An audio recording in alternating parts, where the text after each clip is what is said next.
Against جس طرح آپ نے پروٹیسٹ کیے ہیں، میں اپنے ملک کی طرف سے آپ کو خراج تحسین پیش کرنا چاہتا ہوں۔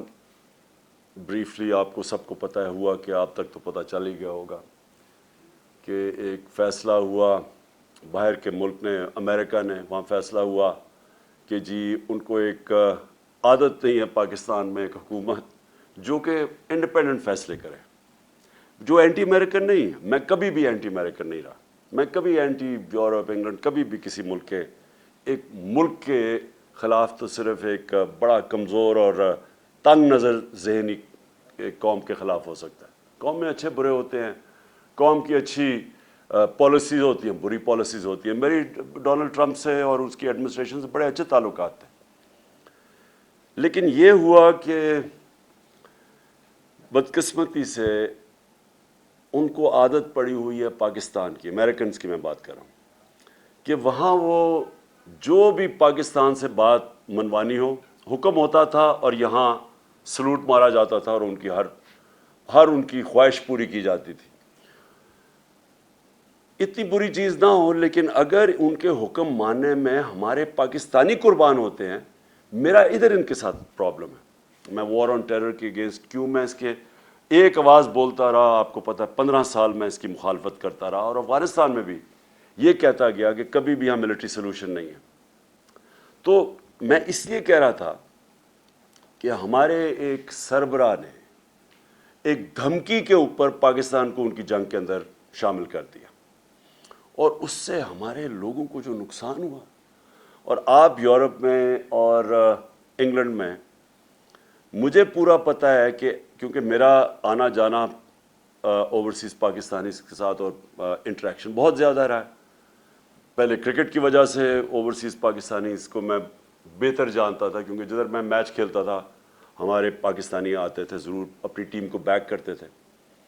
اور اس کے بعد شوکت خانم کینسر ہاسپٹل بننا ہی نہیں تھا اگر آپ اوورسیز پاکستانیز میری مدد نہ کرتے، اور اس کے لیے مجھے پھر جدھر بھی پاکستانی کمیونٹیز تھی ان سے میرا انٹریکشن ہوا۔ تو جب یہ وار آن ٹیرر ہوئی، پہلے تو پاکستان کا نہ لینا نہ دینا 9/11 سے، ہمیں اس کے اندر دھمکی کے اوپر وہ ورڈ جنرل مشرف نے اپنی کتاب میں لکھا ہے کہ اس نے ان کا آرمیٹریج ان کا کوئی جو بھی تھا، اس نے دھمکی دی کہ we will bomb you into stone age. Pressure نہیں لے سکا، ایک دھمکی میں ملک کو شامل کروا دیا اس جنگ میں، اور پھر ہم گرتے ہی گئے، ڈیمانڈز ان کی بڑھتی گئیں۔ پہلے تو کہا تھا لوجسٹکل سپورٹ دینی ہے، پھر ہم نے پوری اپنی ان کے کہنے پہ فوج بھجوا دی قبائلی علاقے میں، اور اس کے بعد جو پھر پاکستان میں ہوا، آپ یاد رکھیں قبائلی علاقے سے ساری افغان جہاد لڑی گئی تھی۔ جب ہم نے ان کی پہلے مدد کی تھی سوویت یونین کے اگینسٹ، تو ساری جہاد قبائلی علاقے سے لڑی گئی تھی۔ تو قبائلی علاقے کے لوگوں کو ہم نے کہا تھا کہ جہاد بہت اچھی چیز ہے، جب ایک ہمارے ہمسائے ملک میں فورن آکوپیشن ہوئی تو اس کے خلاف لڑنا جہاد ہے۔ اب جب امریکن وہاں پہنچ گئے تو اب ہم انہی لوگوں کو کہہ رہے ہیں کہ ان کے خلاف جہاد تھی، سوویٹس کے خلاف اب دہشت گردی ہے۔ اس کا نتیجہ کیا ہوا؟ کیا وہ روبوٹس تو نہیں تھے؟ ان کو ہم نے پہلے جہاد کے لیے تیار کیا، اور اب ہم کہہ رہے ہیں کہ یہ ٹیررزم ہے، وہ ہمارے خلاف ہو گئے۔ اور پاکستان نے سب سے بھاری قیمت ادا کی امریکہ کی وار آن ٹیرر میں شرکت کرنے کی۔ باقی نیٹو الائز بھی تھے، کسی کوئی یعنی سارے نیٹو الائز اور امریکنز جتنے فوجی اس کے اندر مارے گئے وار آن ٹیرر میں افغانستان اور افغانستان میں، ان ساروں کو سب کو اکٹھا بھی کر لو تو اسے 3 گنا زیادہ پاکستانی فوجی مارے گئے، ہمارے فوجی شہید ہوئے، اور 80,000 پاکستانی جانیں گئیں، ملک تباہ ہو گیا۔ تو میرا سارا کنٹینشن یہ تھی کہ ہماری فورن پالیسی ہونی چاہیے پاکستانیوں کے لیے، ہماری بہتری کے لیے۔ ہمیں اپنے ملک کو قربان نہیں کرنا چاہیے کسی اور کی فورن پالیسی آبجیکٹیوز کے لیے۔ یہاں پرابلم شروع ہو گیا۔ تو پھر چائنا کے اوپر بھی ہم چاہتے، ہمارا نیبر ہے، ہمارے اچھے تعلقات ہیں، ہم چاہتے تھے کہ آگے رائزنگ پاور ہے، ہمارا انٹرسٹ ہے کہ ہمارے ان سے اچھے تعلقات ہوں۔ ادھر بھی پرابلم آیا، اور پھر روس میں جب انویٹیشن ملا تو اب ہم کیوں چاہ رہے تھے، ہمارا تو بڑی پہلے سے کوشش ہو رہی تھی کہ رشیا ہمارے ساتھ تعلقات اچھے ہو، کیونکہ کولڈ وار کے بعد ہمارے اور جو ہم نے امریکہ کا ساتھ دیا سوویٹس کے اگینسٹ افغانستان میں، تو ہمارے تعلقات کبھی بھی ٹھیک نہیں تھے. تو یہ پہلی دفعہ ہم نے کوشش کی، کیونکہ ہمیں بڑا فائدہ ہے خاص طور پہ گیس کا آگے، اور ہماری پہلے سے حکومتیں یہ گیس پائپ لائن کی بات کر رہی تھیں، اور یہاں گیس ختم ہوتی جا رہی ہے. اور دوسرا پھر ہم نے گندم امپورٹ کرنی تھی ان سے، اور وہاں ہم نے ان سے طے کیا کہ تیل 30% کم قیمت پہ ہمیں تیل مل رہا تھا. تو ہم نے ان سے نیگوشیٹ کرنا تھا اپنے لوگوں کی بہتری کے لیے. ہندوستان نے نیگوشیٹ کیا اور سستا تیل منگوا رہا ہے روس سے، جبکہ ہندوستان کی اسٹریٹجک الائنس ہے امریکہ کے ساتھ. تو اس کے اوپر وہ ناراض ہو گئے. اور پھر جب بیسز کی بات آئی کہ جی افغانستان آپ جب ایویکویٹ کیا ہے تو ہم آگے جو بیسز ہوں، ہم یہاں سے اگر کوئی ٹیررزم افغانستان میں تو کنڈکٹ کیا جائے، بالکل ان ایکسیپٹیبل ہے. ہم پہلے 80,000 لوگ مروا بیٹھے، کسی نے اپریشیٹ نہیں کیا، بلکہ افغانستان کو کئی ان کے پولیٹیشنز نے بلیم کیا کہ پاکستان کی وجہ سے ہم افغانستان میں کامیاب نہیں ہوئے. یعنی اتنا بڑا جھوٹ کہ ہماری وجہ سے کامیاب نہیں ہوئے. تو پہلے ہمیں بلیم بھی کیا، ہمارا اپریشیٹ بھی نہیں کیا، ہمارے ملک کی بھی تباہی ہو گئی، قبائلی علاقہ اجڑ گیا. اور اب کہہ رہے ہیں کہ پھر سے ہمیں بیسس، تو میں نے تو کبھی نہیں ماننا تھا. ادھر سے پرابلم شروع ہوئے، اور اس کے بعد وہاں سے یہ سازش تیار ہوئی. یہاں مل گئے ہمارے میر جعفر اور میر صادق. انہوں نے پوری طرح ان کے ساتھ یہ گیم پلان بن گیا. یہ مجھے اس کا انڈیکیشن ہو گئی تھی پچھلی جولائی کے اندر، جولائی اگست میں سمجھ گیا تھا کہ کچھ ہو رہا ہے. اور پھر یہ یہاں سے ان کے ساتھ مل کے یہاں پھر ان کے ساتھ یہ جو ہمارے پولیٹیکل یہ جو 30 سال سے اس ملک کے اوپر بیٹھے ہوئے تھے چوری کرتے ہوئے، جن کے اوپر کرپشن کیسز تھے، جو عدالتوں میں ڈریگ کیے گئے، اور یہ بھی منصوبے کے تحت ان کو کنوکٹ نہیں کیا گیا. یہاں بھی طاقتور فورسز بیٹھی ہوئی تھی جو کہ ان کو کنوکٹ نہیں ہونے دے رہے تھے، کیونکہ ان کے پاس ان کو تو اوپن اینڈ شٹ کیسز ہے، اور 95% کیسز ہمارے سے پہلے کے بنائے ہوئے ہیں ان کے اوپر. تو ان کے یہ یہاں مل کے ہمیں پتہ کیسے چلا، امریکن ایمبیسی میں ان کی فریکوینسی بڑھ گئی ان سے ملنے اپوزیشن پولیٹیشن سے، ہمیں وہ ساری انڈیکیشن تھی. اور پھر جو ہمارے 4-5 جو تھے بیک بینچر جو خوش نہیں تھے ہماری پارٹی سے، ان کو امریکن ایمبیسی بلا کے میٹنگز کرنی شروع کر دی. ان کا کیا کام ہے کہ ہمارے ڈسیڈنٹس جو کہ خوش نہیں ہیں ان سے میٹنگ شروع کر دی. اور انہوں نے جب یہ پھر یہاں جب نو کانفیڈنس ہوا تو سب سے پہلے ان لوگوں نے جا کے لوگوں کو، ہمارے لوگوں کو خریدا اور توڑا، اور یہ گو بٹوین بنے جنہوں نے امریکن ایمبیسیز میں جا کے میٹنگز کی ان کے ساتھ. تو اس کے بعد کیا ہوا، 7 مارچ کو ہمارے ایمبیسڈر کو بلاتے ہیں. اس کو ایک ڈونلڈ لو، ایک انڈر سیکرٹری آف اسٹیٹ، وہ جا کے دھمکی دیتا ہے. اور میں یہ آپ صرف کہنا چاہتا ہوں کہ کتنی بڑی توہین ہے 22 کروڑ لوگوں کی، کہ امریکن آفیشل جا کے ہمارے ایمبیسڈر کو کہتا ہے کہ اگر تم نے عمران خان کو اس میں کامیاب ہونے دیا، یہ جو نو کانفیڈنس موشن ہے، اگر یہ کامیاب ہوگی اور اگر یہ کامیاب ہوگی اور عمران خان ہٹ گیا تو پاکستان کو معافی دے دی جائے گی. کس چیز کی معافی ابھی نہیں پتا، کیا ہم نے جرم کیا ہے اس کا نہیں پتا، لیکن معافی دے دی جائے گی. لیکن اگر عمران خان بچ گیا تو پاکستان کے لیے کانسیکوینسز ہوں گے. ڈائریکٹ نام لے کے ہمارے ایمبیسڈر کو کہہ رہا ہے. اور یہ سوچ لیں کہ میں وہ فورن آفس میں ہے، میں ہوں پرائم منسٹر، تو یہ کس کو دھمکی دے رہا تھا وہ. اور اگلے دن جس کو بھی دھمکی دی، اگلے دن نو کانفیڈنس موشن ٹیبل ہو جاتی ہے پارلیمنٹ میں. اور اس کے بعد یہ سارے ہمارے لوگ بھی یہ جو لوٹے ہیں یہ جا کے بکنا شروع ہو جاتے ہیں سندھ ہاؤس میں، اور ہمارے الائز بھی ایک دم پیچھے ہٹ جاتے ہیں. تو پوری سازش کی گئی اور اس سازش کو کامیاب کروایا گیا. یہاں سے ہمارے میر جعفر اور میر صادق ملے ہوئے تھے سازش میں. اور اس کے بعد گورنمنٹ جب گری، اور وہ سب کو پتہ ہے اس کے بعد کیا ہوا، 12 بجے عدالتیں کھلی، اور وہ جو سارا ہاتھ باندھ کے ہمیں بالکل آئسولیٹ کر کے تو یہ گورنمنٹ ہٹائی گئی. لیکن جو اصل سازش، اس سے بھی بڑی سازش ہے، وہ یہ ہے کہ چلیں اگر ہٹائی دینا تھا گورنمنٹ کو تو چلیں کوئی ایسے لوگ لے آتے جن میں شاید کوئی اہلیت ہمارے سے زیادہ اہلیت ہوتی، کوئی ان کے پاس کوئی گیم پلان ہوتا. پاکستان کا کرپٹ ترین مافیا کو ہمارے ملک کے اوپر مسلط کر دیا. شہباز شریف کے اوپر اور ان کی فیملی پہ 40 ارب روپے کے انڈر ٹرائل کیسز ہیں, انکوائری سٹیج پہ کیسز ہیں, اور نواز شریف اور اس کی بیٹی کنوکٹ ہو چکے ہیں. اس خاندان کو اوپر لا کے ملک پہ بٹھانا, باپ جو ہے شہباز شریف وہ بھی ضمانت پہ, بیٹا جو اس کا ہے حمزہ شریف جو ہر چھوٹے چھوٹے پیسے پکڑتا تھا, جو ان کے اوپر اوپن اینڈ شٹ کیس ہے.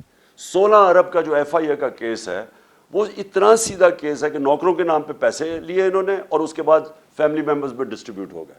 نیب کے اندر کیس, ٹی ٹی کا کیس کیا ہے کہ یہاں سے پیسے پکڑتے تھے, اس کے بعد وہ ہنڈی حوالے سے ملک سے باہر بھجواتے تھے, اور پھر فیک نام کے اوپر ریمیٹنسز دکھا کے پاکستان میں پیسہ لے کے آتے تھے. تو یہ کیسز جن کے پڑے ہوں, اور آپ یورپ میں اور انگلینڈ میں جو دیکھ رہے ہیں, مجھے آپ بتائیں کہ کسی بھی الیکشن میں اجازت دی جائے گی اس طرح کے لوگوں کو الیکشن لڑنے کی؟ تو ہمارے ملک میں, اپنے ملک میں ان کے کیا مورالٹی ہے اور ایکسپیکٹیشنز ہیں پبلک ریپرزینٹیٹیو سے.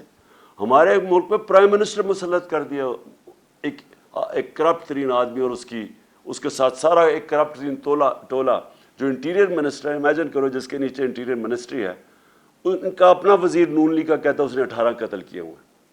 ان لوگوں کو ہمارے اوپر بٹھایا. میں سمجھتا ہوں کہ یہ اس سے بھی بڑی سازش ہے. آپ نے اگر ملک کو تباہ کرنا ہے تو چوروں کو ملک کے اوپر بٹھا دیں. آپ نے ایک فیکٹری کو تباہ کرنا ہے تو ایک کرپٹ آدمی کو فیکٹری کا مینیجر بنا دیں, فیکٹری بند ہو جائے گی آپ کی.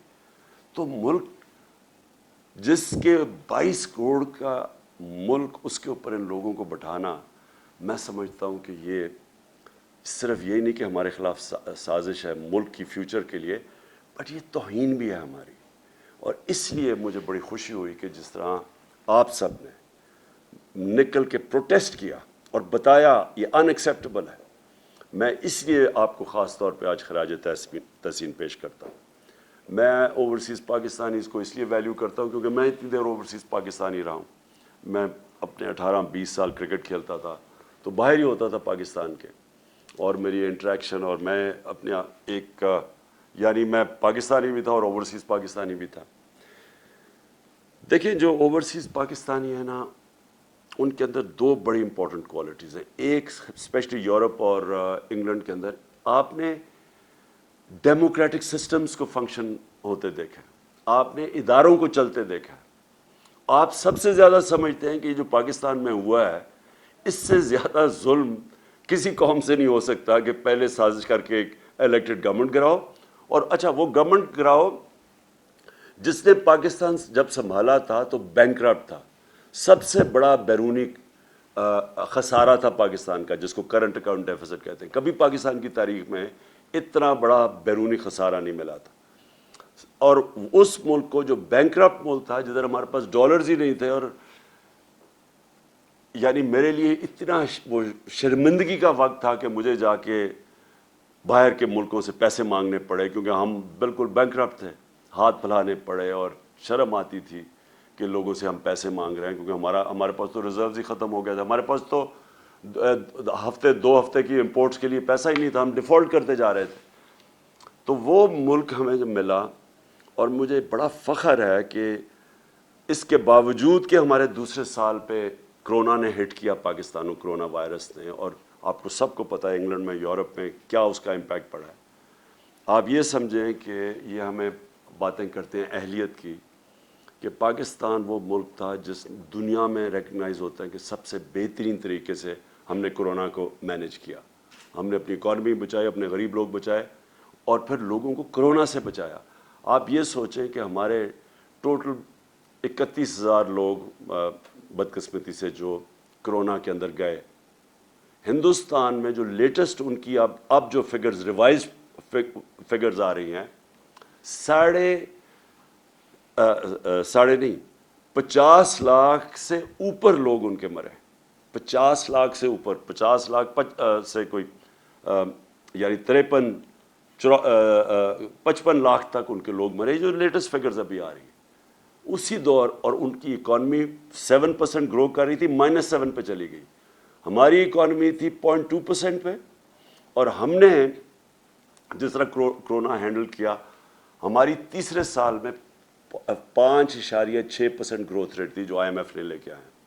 تو 0.2 سے اوپر اکانومی بھی بچی, ہم نے اپنی انڈسٹری کو بوسٹ دیا, ہماری ریکارڈ ایکسپورٹس تھی, ہماری ریکارڈ ریمیٹنسز آپ کی وجہ سے, کیونکہ ہم نے کوشش پوری کی کہ اوورسیز پاکستانیوں کو انکریج کریں کہ بینکنگ چینل سے.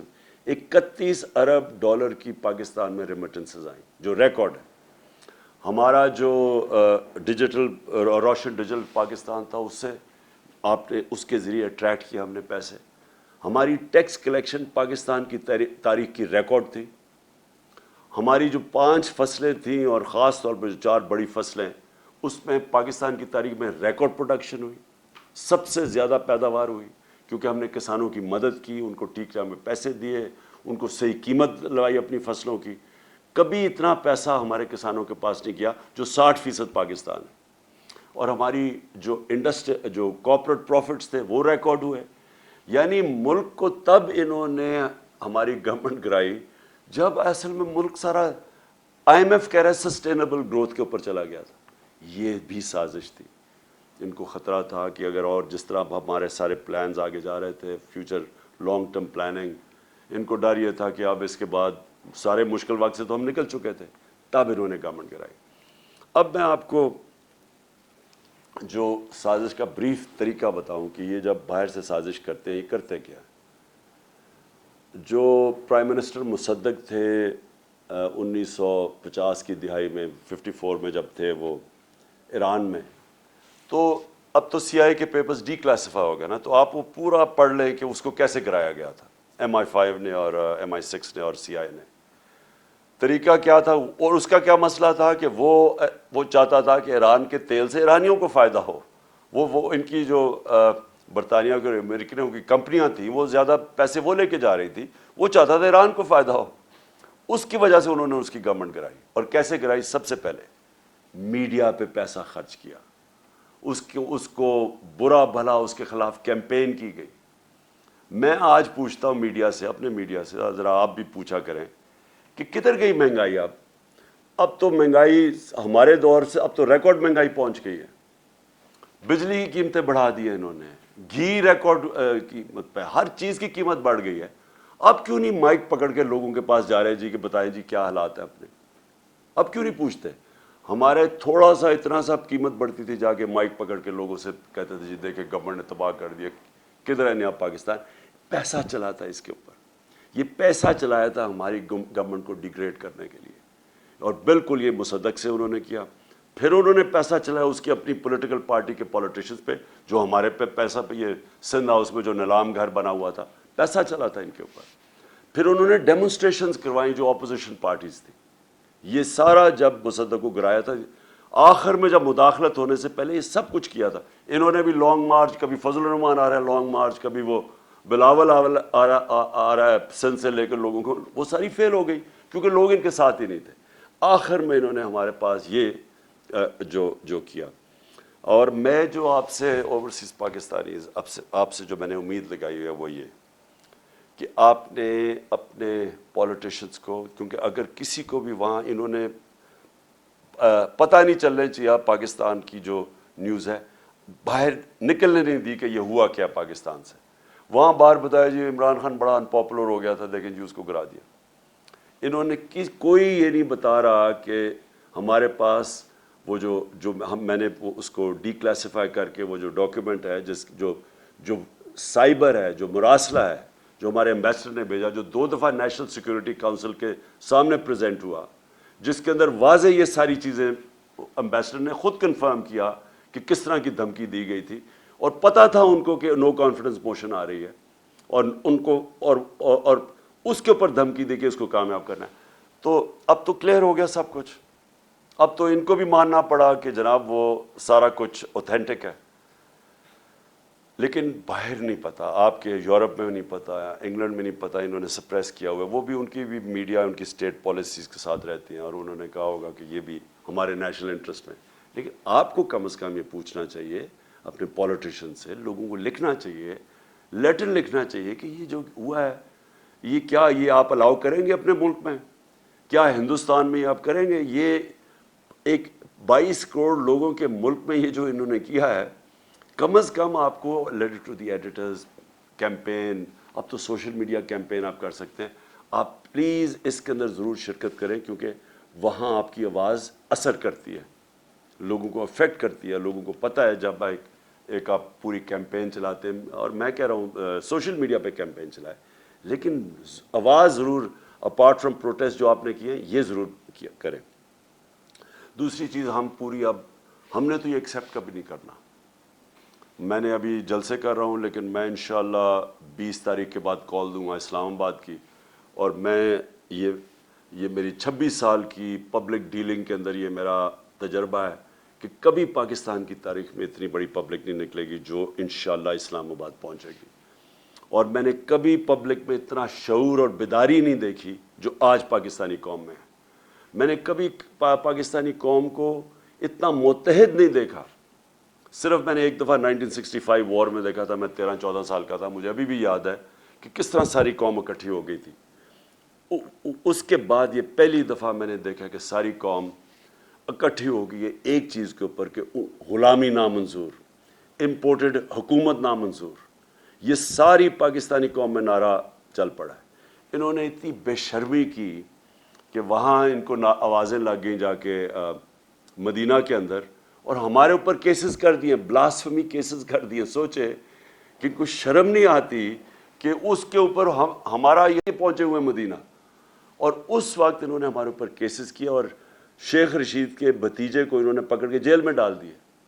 یہ ہے وہ حکومت جو لے کے آئے ہیں، کرمنلز کی حکومت ہے.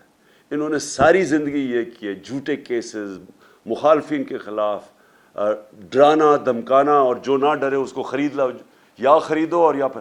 تو انہوں نے وہ جو کیسز کیے، میری ایک کنٹینشن ہے کہ دنیا کے کسی حصے میں جدھر پاکستانی ہے، یہ حکومت کے لوگ چلیں، ان کو 2 نعرے لگیں گے ہر جگہ، غدار اور چور. کہیں بھی یہ چلے جائیں، کیونکہ اس وقت قوم میں کنسنسس ہو چکا ہے اس چیز کا. اور اس لیے میں نے صرف میں لوگوں کو ایک پرامن احتجاج ہوگا ہمارا اسلام آباد میں. ہم کبھی نہیں چاہتے کہ کسی قسم کا انتشار ہو، بلکہ ہم فیملیز کو بھی بلا رہے ہیں. ہم چاہ رہے ہیں سب اس پہ شرکت کریں اس احتجاج میں، اور صرف لوگوں کے سامنے، قوم کے سامنے، انٹرنیشنل میڈیا کے سامنے، اور یہ جو غدار ہیں ان کے سامنے اور اداروں کے سامنے، پبلک کا ان کو پتہ چلے کہ یہ قوم کھڑی کدھر ہے، تاکہ ان کو پبلک کا زور پتہ چلے کہ اس وقت قوم کدھر کھڑی ہے. جو میرا پاکستان کی ساری زندگی کا تجربہ وہ یہ کہ ہماری جو اشرفیہ ہے، ہماری جو رولنگ ایلیٹ ہے، وہ بدقسمتی سے کرپٹ بھی ہے، سافٹ بھی ہے، غلام بھی ہے. وہ سمجھتے ہیں کہ جناب امریکہ کے بغیر ہم گزارا نہیں کر سکتے. ہم نے تو کبھی نہیں کہا کہ امریکہ کے خلاف ہو، ہم نے تو کبھی اینٹی امریکن بات نہیں کی، لیکن ہم نے یہ کہا ہے کہ غلامی نامنظور. ہم دوستی کرنا چاہتے ہیں، غلامی نہیں کرنا چاہتے. اور یہ ساری قوم کی آواز ہے آج، کیونکہ قوم ہماری مضبوط ہے. جب بھی آپ پاکستانی قوم کو ٹیسٹ کریں گے، زلزلہ آیا میں نے خود دیکھا، سارے لوگوں نے شرکت کی. جب سیلاب آیا تھا، وہ اتنا بڑا پاکستان میں تباہی مچی تھی اس کی، ہر پاکستانی نے مدد کی تھی، باہر بیٹھے اندر بیٹھے. یعنی ہمیں جب آزمایا جاتا ہے قوم کھڑی ہو جاتی ہے. اوپر ہمارے بدقسمتی سے چیری بلاسم بوٹ پالش بیٹھے ہوئے ہیں، جن میں نہ کوئی خودداری ہے، پیسے کی بت کی پوجا کرنے والے ہیں، پیسے ان کے باہر پڑے ہوئے ہیں، چوری کر کے پیسہ باہر. آج ان کے جو بھی لنڈن جانتا ہے، سب سے مہنگے علاقے میں شریف خاندان کے گھر ہیں. ایک ایویڈنس نہیں دے سکتے کہ پیسہ کدھر سے آیا. اس لیے بیٹے باہر بھاگ گئے، کیونکہ بیٹوں سے جب پوچھنا تھا کہ بتائیں یہ آپ، ایک بیٹا 9 ارب کے گھر میں رہتا ہے، اور دوسرا اربوں روپے کی جو پراپرٹیز ان کی اور جو مے فیئر کی ہے، بتا ہی نہیں سکتے کہ کدھر سے پیسہ ہے، کیونکہ چوری کا پیسہ ہے. آج تک پوچھتے رہے ان سے کہ وہ پینما پیپرز کے انکشاف کے بعد کہ بتائیں مریم کے نام پہ یہ 4 بڑے بڑے محلات ہیں آپ کے مے فیئر میں، پیسہ کدھر سے آیا. ایک پیپر نہیں یہ بتا سکے پیسہ کدھر سے آیا. نہ یہ بتا سکتے ہیں کیونکہ چوری کا پیسہ ہے. اس لیے یہ جو لوگ باہر بیٹھے ہوئے ہیں، یہ کبھی بھی اس ملک کے لیے سٹینڈ نہیں لے سکتے. ان کو پتہ ہے کہ کبھی بھی منی لانڈرنگ پہ ان کو پکڑ سکتے ہیں. جس طرح روس کے جو اولیگارکس ہیں، جو بڑے بزنس مین ہیں، ان کو آپ مغرب کے اندر ان کی پراپرٹی ضبط کر رہے ہیں، ان کو پکڑ رہے ہیں، اسی طرح جب بھی وہ چاہیں ان چوروں کو پکڑ سکتے ہیں. اس لیے کنٹرولبل ہے، یہ کبھی ملک کے لیے سٹینڈ نہیں لیں گے. اور اس لیے بھی یہ موومنٹ کا کامیاب ہونا بہت ضروری ہے. تو میں آخر میں آپ سب کو جو پیغام دینا چاہتا ہوں وہ یہ کہ آپ نے اسی طرح مظاہرے کرنے ہیں. آپ نے جو آپ کے علاقوں میں پبلک ریپرزینٹیٹیوز ہیں ان کو آپ نے ضرور خط لکھنا ہے، پٹیشن کرنی ہے، سوشل میڈیا کیمپین کرنی ہے. اور پھر آپ نے جو ہمارا وہ ہے جو ہمارا اکاؤنٹ ہے نامنظور.com، جو ہماری ویب سائٹ آئی، اس کے اوپر آپ نے سب نے اس میں کنٹریبیوٹ کرنا ہے، کیونکہ ہم آپ پوری کیمپین چلائیں گے اپنی سارے پاکستان میں. اور اس کیمپین کے لیے ہمیں اوورسیز پاکستانیز کی بڑی ہیلپ چاہیے ہوتی ہے، کیونکہ آپ کی کنٹریبیوشن، تھوڑی سی کنٹریبیوشن یہاں ہمیں بڑا فائدہ پہنچاتی ہے. اس میں ضرور آپ نے کنٹریبیوٹ کرنا ہے. اور انشاءاللہ وقت یہ ثابت کرے گا کہ یہ جو پاکستان میں ایک ڈیفائننگ مومنٹ ہے، اور یہ وہ ایک لمحہ ہے پاکستان میں جب یہ قوم بالکل آزاد ہو جائے گی اس طرح کے چوروں سے، ڈاکوؤں سے، غداروں سے. اور یہ پھر جو میں خواب دیکھتا تھا نیا پاکستان کا، انشاءاللہ اس خواب کی طرف ہم نکل جائیں گے. پاکستان زندہ باد.